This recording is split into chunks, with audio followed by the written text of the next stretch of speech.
Hello प्यारे बच्चों, नमस्कार। आप सभी का बहुत बहुत स्वागत है।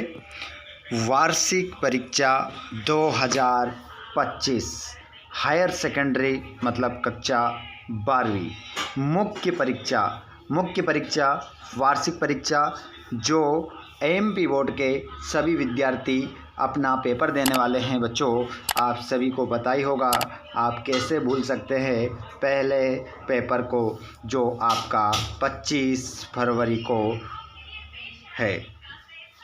पेपर स्टार्ट होने वाले हैं, आपको पता है 25 फरवरी का पेपर हिंदी का पेपर आपका पहला है। तो हिंदी का पेपर इतना ज़बरदस्त हमारा जाना चाहिए कि अगर कोई से भी पेपर में हमारे कम नंबर आते हैं तो उसकी पूरी कमी हमारी दूर कर देगा कौन? हिंदी का पेपर। तो जी हाँ दोस्तों, तो आप लोगों के लिए यहाँ पर लेकर आ चुके हैं हिंदी के क्वेश्चन पेपर का A to Z सॉल्यूशन। जी हाँ दोस्तों, आपने सही सुना है। ऐसा नहीं है कि मैं आपको ऑब्जेक्टिव के यहाँ पर आंसर बताऊँगा फिर उसके बाद आपको आंसर नहीं बताऊंगा। तो मैं A to Z आप लोगों के लिए सभी प्रश्नों के उत्तर लेकर आ चुका हूँ। तो यहाँ पर हम बिना देर के स्टार्ट करते हैं प्यारे बच्चों पहले क्वेश्चन से। देखिए, क्वेश्चन पेपर में आपको 23 क्वेश्चन मिलेंगे, पेज 8 रहेंगे, 3 घंटे का आपको समय मिलेगा और 80 नंबर का आपका पेपर रहेगा। तो मैं आप लोगों के लिए एक से एक ज़बरदस्त सेट लेकर आने वाला हूँ जिसके माध्यम से आपकी तैयारी बहुत ही शानदार हो जाएगी। तो जुड़ जाइए सभी स्टूडेंट क्लास 12th वाले इस लाइव क्लास में, और जितने भी स्टूडेंट हमारे जुड़ चुके हैं वो सभी एक बार इस क्लास को अपने सभी भाई बहनों तक शेयर ज़रूर कर दे। अपने व्हाट्सएप स्टेटस, अपने ग्रुप्स में सभी शेयर कर देंगे। और चैनल को अगर सब्सक्राइब नहीं किया है तो चैनल को ज़रूर सब्सक्राइब करेंगे जिससे आने वाले वीडियो का नोटिफिकेशन आपको मिल जाएगा। चलिए तो देखते हैं हम प्रश्न क्रमांक पहले से फुल सॉल्यूशन के साथ। पहला क्वेश्चन आपकी स्क्रीन पर आ चुका है बच्चों। रिक्त स्थानों की पूर्ति कीजिए। रिक्त स्थानों की पूर्ति कीजिए। 4 पेपर लेकर आने वाला हूँ 4 सेट में, ठीक है। अभी सेट आपके पास सबसे पहले यहाँ पर आ चुका है सी सेट, उसके बाद में आपके पास और भी सेट आएंगे। प्रातः नभ नीले जैसा था, तो यहाँ पर खालिस्तान में क्या आएगा? जल या शंख। तो आपका करेक्ट आंसर यहाँ पर बच्चों क्या होगा? जितने भी विद्यार्थी इस लाइव क्लास में जुड़ रहे हैं आप सभी कमेंट बॉक्स में अपना सही उत्तर ज़रूर बताएं। जो बच्चे हमारे लाइव क्लास में नहीं जुड़ पाते हैं वे कमेंट बॉक्स में अपना आंसर बताएंगे ताकि आपको सभी आंसर अच्छे से याद हो सके। तो प्रात नभ नीले जैसा था, तो आंसर हो जाएगा शंख जैसा। तीतरबाज युवक कहता था वे पाकर भीतर गया, तो आंसर हो जाएगा निमंत्रण पाकर। निमंत्रण मतलब बुलाया, बुलाना है ना, निमंत्रण। मौका नहीं होगा क्योंकि मौका देखकर नहीं गया था, निमंत्रण पाकर, ऐसा उसने पंचायत में बताया था। और ये जो क्वेश्चन है वो किस पार्ट से है आप सभी मुझे कमेंट बॉक्स में बताएंगे। अब देखिए, हर कोई के बस की बात नहीं है, हर कोई इसका आंसर नहीं दे सकता। जो विद्यार्थी पढ़ रहे हैं वही इसका आंसर देंगे। किशनदा ने यशोधर को रुपए उधार दिए थे। जो यशोधर बाबू थे उनको किशनदा ने कितने रुपए उधार दिए थे? प्यारे बच्चों, आपके दिमाग में एक ही क्वेश्चन चल रहा होगा, 30 रुपये। 30 आंसर इसका गलत हो जाएगा क्योंकि 30 रुपये तो उन्होंने चाय नाश्ता करने के लिए उनके जो साथी थे उनको दिए थे। तो 30 नहीं होगा, 50 रुपये आपका राइट आंसर होगा। बहुत सारे बच्चे सोच रहे होंगे 30 होगा, 30 नहीं होगा मेरे भाई। अगर आपने आंसर लगा दिया 30 तो आपका एक नंबर यहाँ से कट हो जाएगा, 50 आपका सही आंसर होगा। संपादकी को आवाज़ माना जाता है। देखिए, संपादकी को आवाज़ माना जाता है तो आंसर हो जाएगा अखबार की। संपादकी को जो आवाज़ माना जाता है वो अखबार की आवाज़ माना जाता है। अगला क्वेश्चन, आदिकाल में प्रमुख रूप से का सजीव चित्रण किया गया है। तो प्यारे बच्चों, हम आदिकाल की बात करें तो इसको हम वीर गाथा काल भी कहते हैं। आदिकाल को हम वीर गाथा काल भी कहते हैं और इसे हम सामंत युग भी कहते हैं, सामंत युग भी कहते हैं, इसे चारण युग भी कहते हैं। देखिए, आदिकाल के नाम बता रहा हूँ, चारण काल भी इसे कहते हैं। तो इस काल में किसका वर्णन किया गया? तो इसको हम पढ़ेंगे तो भैया युद्धों का वर्णन किया गया। युद्ध इसमें आपका खालिस्तान में आ जाएगा। याद रखना है, भूल नहीं जाना है आपको। शब्द शक्ति के प्रकार होते हैं, आप सभी जानते हैं शब्द शक्ति कितने प्रकार की होती है, 3 प्रकार की होती है। सभी विद्यार्थी देखिए लाइव क्लास में बहुत सारे जुड़ रहे हैं, लेकिन आप सभी को अगर मेहनत ठीक ठाक लग रही है कि आप लोगों के लिए जो मेहनत की जा रही है वास्तव में बहुत ही ज़बरदस्त मेहनत है, तो आप वीडियो को लाइक ज़रूर करें, वीडियो को लाइक करें और अपने दोस्तों तक इस शानदार क्लास को पूरा A to Z प्रश्नों के उत्तरों को अपने प्यारे सभी भाई बहनों तक ज़रूर पहुंचाएं आप। तो हमारी शब्द शक्ति जो होती है वो 3 प्रकार की होती है। कौन कौन सी होती है आप मुझे कमेंट बॉक्स में बता दो।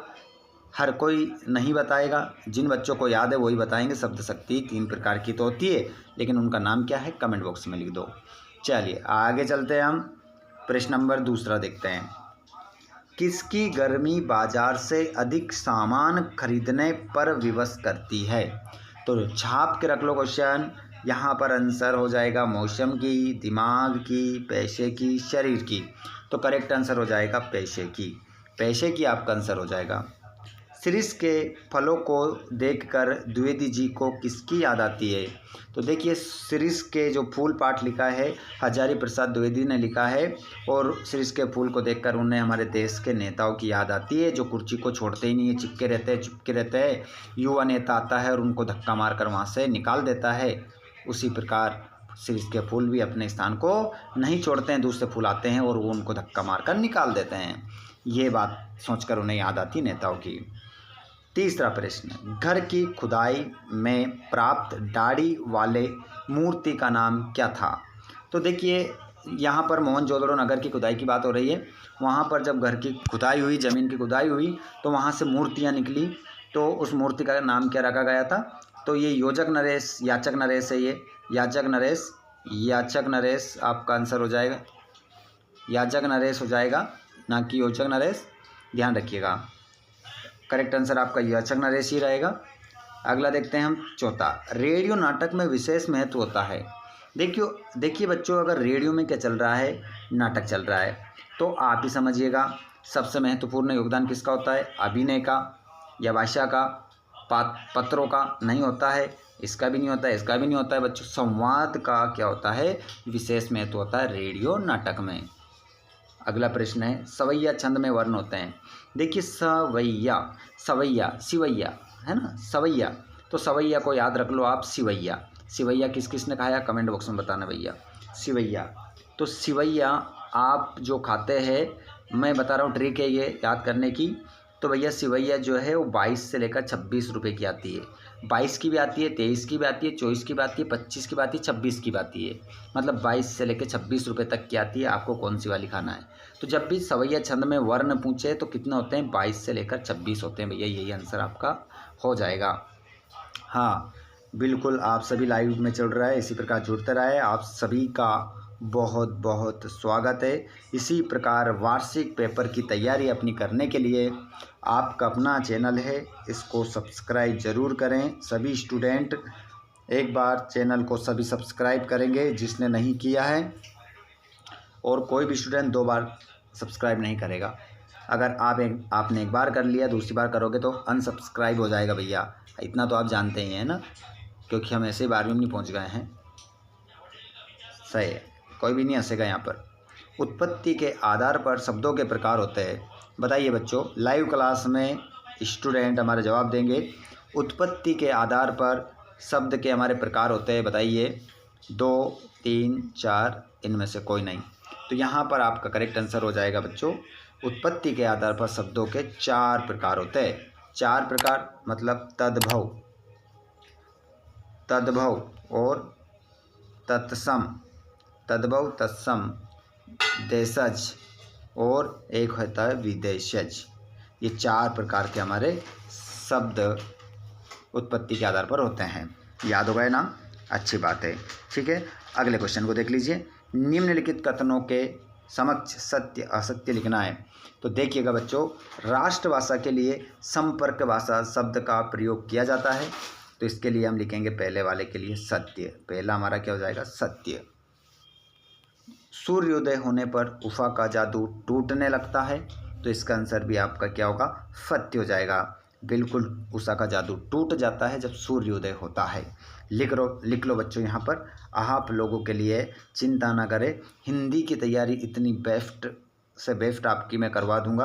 अगर आपने चैनल को सब्सक्राइब करके रखा और डेली जो भी वीडियो आए उन सभी सेट को आपने लगाया, तो यूँ मान के चलिएगा कि बिना पढ़े आपने साल भर से अगर कुछ भी नहीं पढ़ा और जो मैंने आपको बताया उतना आपने अगर कर लिया, तो यूँ मान के चलिएगा कि 80 में से आप पास तो यूं ही हो जाओगे, लेकिन 80 में से 70 नंबर दिलाने की गारंटी मेरी आपकी। ठीक है, लेकिन जो जो बताऊंगा उसको याद करना पड़ेगा। कवि ने हार कर बात को कील की तरह ठोक दिया, तो इसका आंसर भी आपका क्या होगा? सत्य हो जाएगा। अगले प्रश्न को देखेंगे। राखल दास बनर्जी 1924 में मोहनजोदड़ो गए, तो ये आपका असत्य हो जाएगा। तो मुझे प्रत्येक विद्यार्थी जो खतरनाक तरीके से अपनी तैयारी कर रहे हैं, कक्षा 12वीं हमारे हिंदी की तैयारी कर रहे हैं और 25 फरवरी को अपना पेपर छापने वाले हैं, वो विद्यार्थी मुझे बताइए, अगर ये प्रश्न मैंने असत्य बताया है तो बताइए राखल दास बनर्जी मोहनजोदड़ो कब गए थे? आप बताइए मुझे, आप बताएंगे कि कब गए थे। अब उसके लिए आपको पाठ पढ़ना पड़ेगा। बताइए, देखता हूँ कौन सबसे पहले इसका जवाब देते हैं। जायसी ने ब्रज भाषा में काव्य रचना की, तो देखिए हमारे जो जायसी है, जिनका पूरा नाम है मलिक मोहम्मद जायसी। जायसी का पूरा नाम क्या है बच्चों? मलिक मोहम्मद जायसी, इनका पूरा नाम है मलिक मोहम्मद जायसी। सूफी कवि हैं, सूफी कवि हैं, प्रेम मार्गी शाखा के कवि हैं, प्रेम मार्गी शाखा के कवि हैं, निर्गुण भक्तिधारा के कवि हैं, निर्गुण भक्तिधारा के कवि है, प्रेम मार्ग की शाखा के कवि हैं। और इनका जो एक महाकाव्य लिखा इन्होंने पद्मावत इनका ही महाकाव्य है। पद्मावत इन्होंने ही लिखा है, याद रख लीजिएगा। जाड़े का दिन, पूर्णमासी की रात ठंडी और काली थी। आपके दिमाग में एक ही क्वेश्चन चल रहा होगा, इसका आंसर सत्य होगा। आप सोच रहे होंगे इसका आंसर क्या है? सत्य। लेकिन मैं बोलूँगा इसका आंसर क्या होगा? असत्य होगा। असत्य होगा। जी हाँ प्यारे बच्चों, आपने सही सुना है, इसका आंसर क्या होगा? असत्य होगा। अब देखिए, जाड़े का दिन, आप सोच रहे होंगे कि सर गलत बता रहे हैं। जी नहीं, मैं बताता हूँ ना आपको आप क्या देखकर बता रहे हैं? सत्य। आपने सत्य क्या बताया देखकर? रात ठंडी और काली थी, तो ये तो बात सही है, रात ठंडी और काली थी, ये तो बात सही है, लेकिन पूर्णमासी की थोड़ी ना थी, वो तो अमावस्या की थी प्यारे बच्चों। अमावस्या, वो रात तो अमावस्या की थी, लेकिन यहाँ पर उसने पूर्णमासी दे दिया, इस कारण से आपका आंसर क्या हो गया? असत्य। वास्तव में दिमाग चकराया या नहीं चकराया? कमेंट बॉक्स में ज़रूर बताइएगा, मुझे समझ में आएगा कि वास्तव में आप लोगों के लिए ये क्वेश्चन पेपर बहुत ही खास होने वाला है। क्या इस प्रकार भी क्वेश्चन बन सकते हैं? तो जी हाँ, बन सकते हैं, और आपको पूर्ण रूप से क्या कर सकते हैं? भ्रमित कर सकते हैं।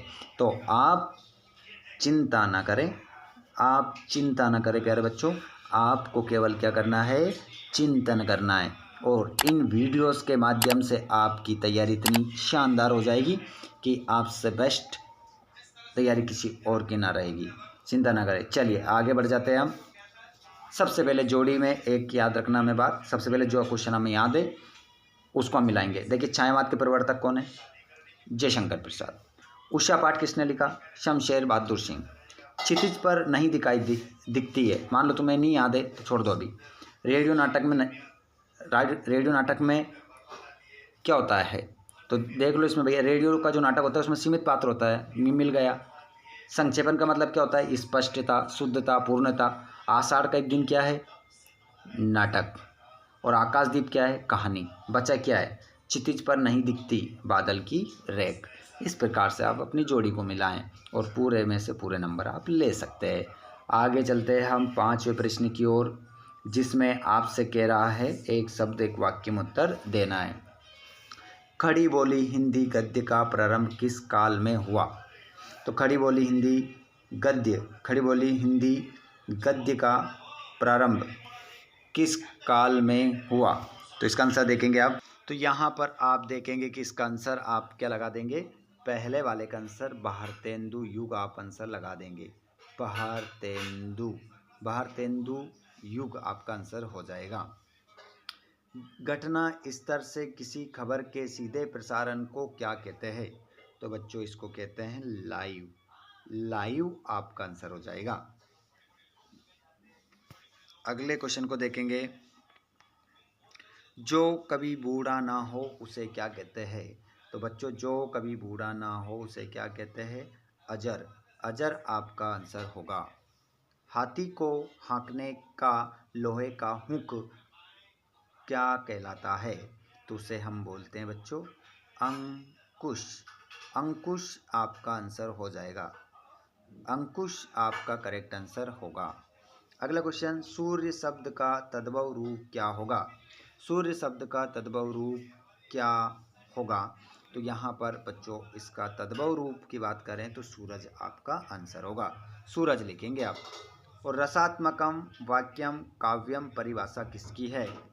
तो आपका आंसर इसमें हो जाएगा विश्वनाथ। आचार्य विश्वनाथ आपका इसमें आंसर होगा।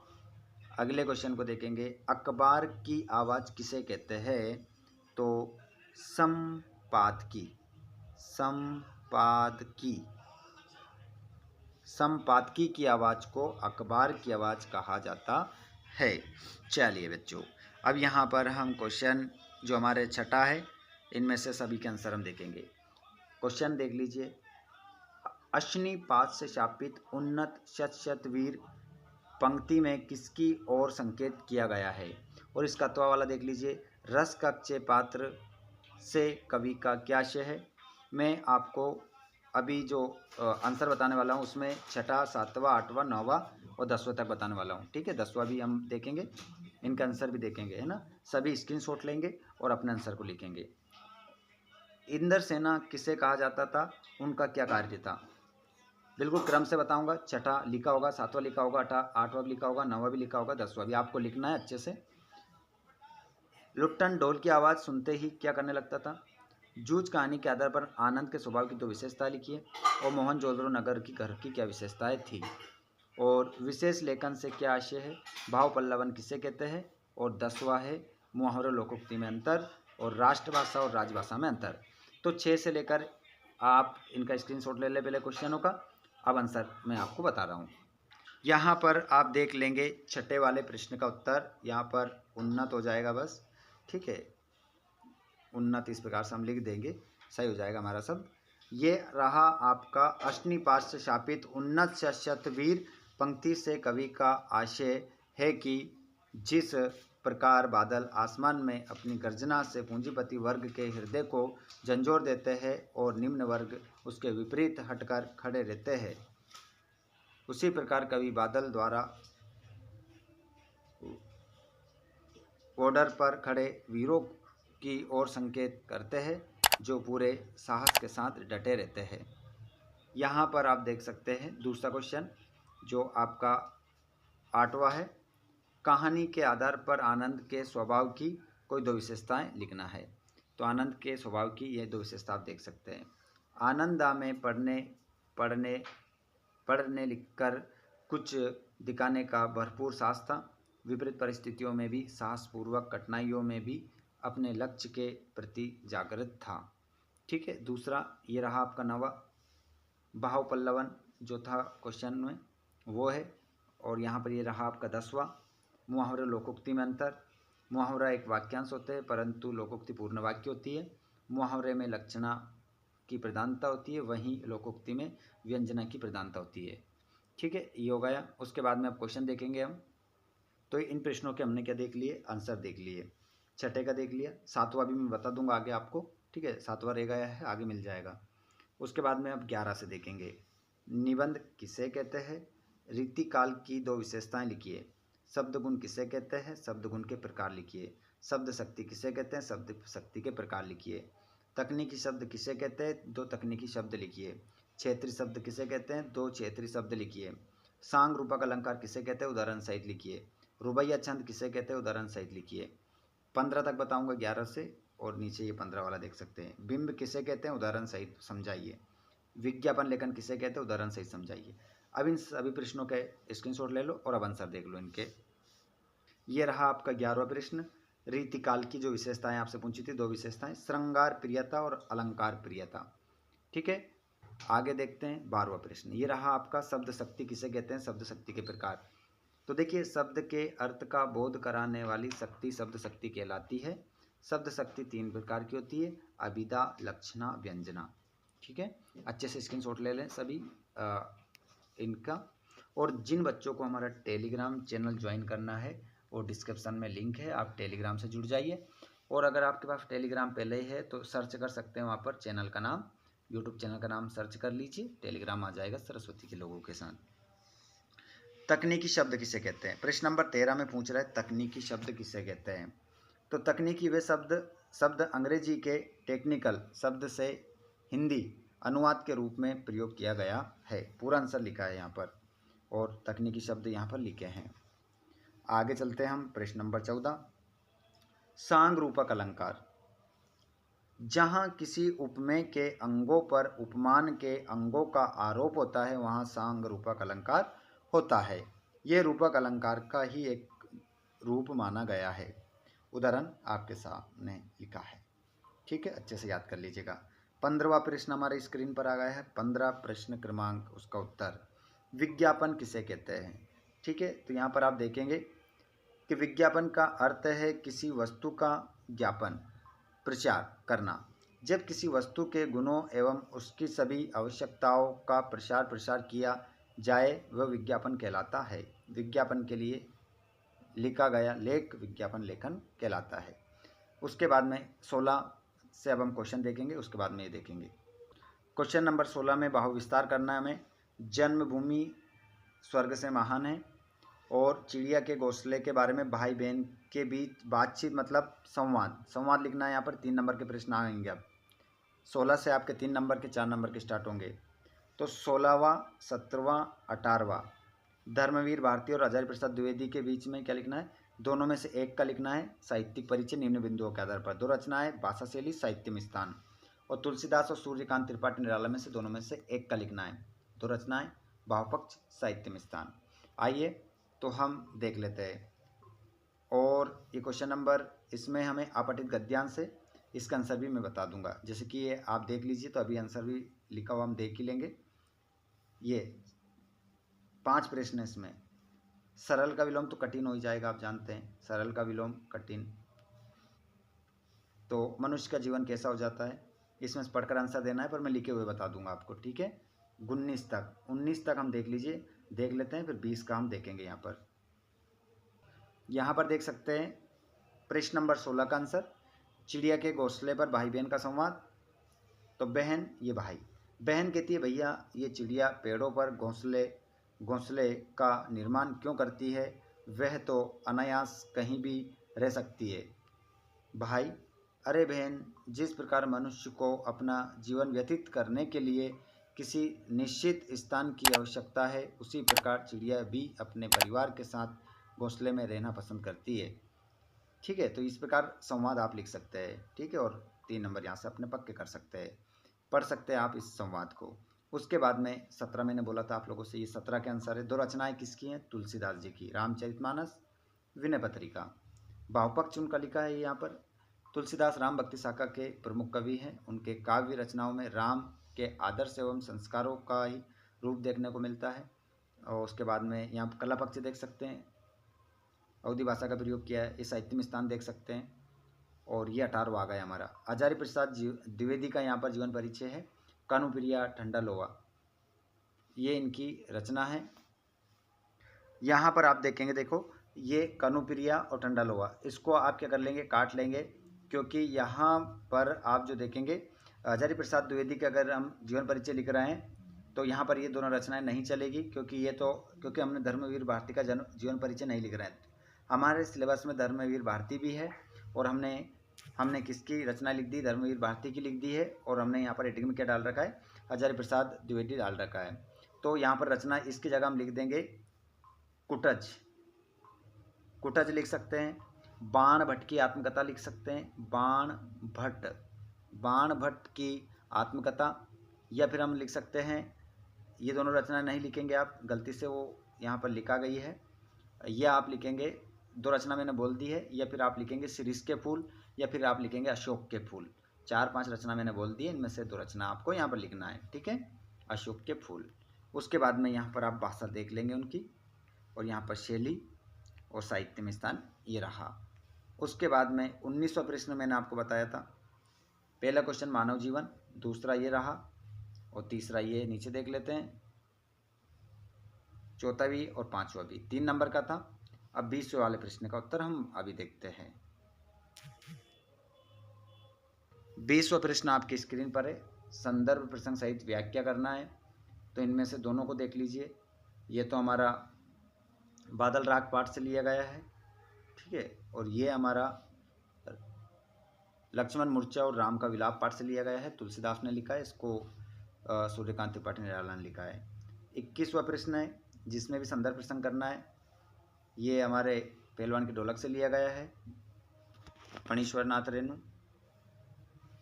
और ये जादू की सवारी उत्तर पता चलता है पेंसी चीज़ें, तो ये हमारे बाजा दर्शन से लिया गया है, जैनेन्द्र कुमार। और ये हमारी विद्युत अव्यवस्था हेतु अधिशापित अभियंता के लिए शिकायती पत्र लिखना है, और यहाँ पर निबंध लिखना है। तो चलो इन प्रश्नों के आंसर मैं बता देता हूँ, और उन प्रश्नों के साथ ही हमारा वीडियो समाप्त हो जाएगा।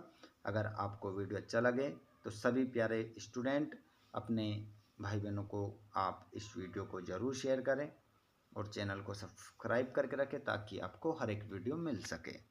चलिए आंसर देख लीजिए।